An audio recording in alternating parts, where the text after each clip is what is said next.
This is Lecture 4.1. This is Preparing a Chart of Accounts found on page 90 of your book. Now remember, if you go back to page 3, you can see that a chart of accounts exists for Techno Consulting.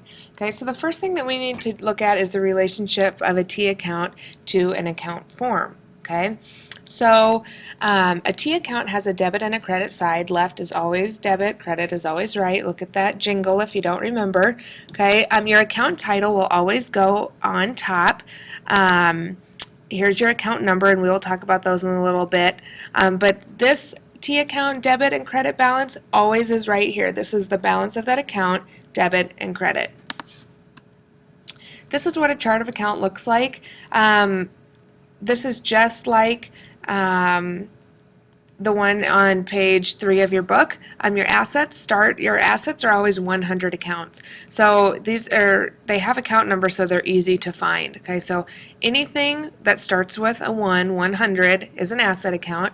200s are liabilities accounts. 300s are owner's equity accounts.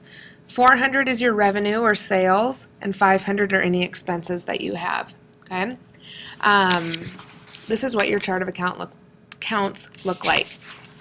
So your account numbers, there is a reason for those account numbers. It's not just thrown together. So your general ledger division is your 1, your 2, your 3, your 4, your 5. So 1's again are assets, 2's liabilities, 3's owner equity, 4 revenue, 5 expenses.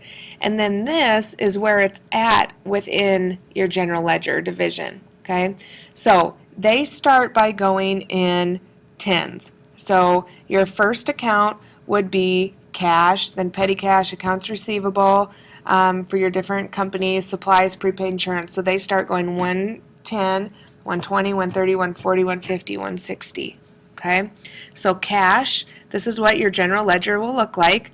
Cash, and your account number is 110. So this is a place where we can do anything that has to do with cash. So it doesn't have accounts receivable in it. It doesn't have your supplies or your insurance or whatever you paid for. It's not a journal. It's your ledger that just has your cash involved.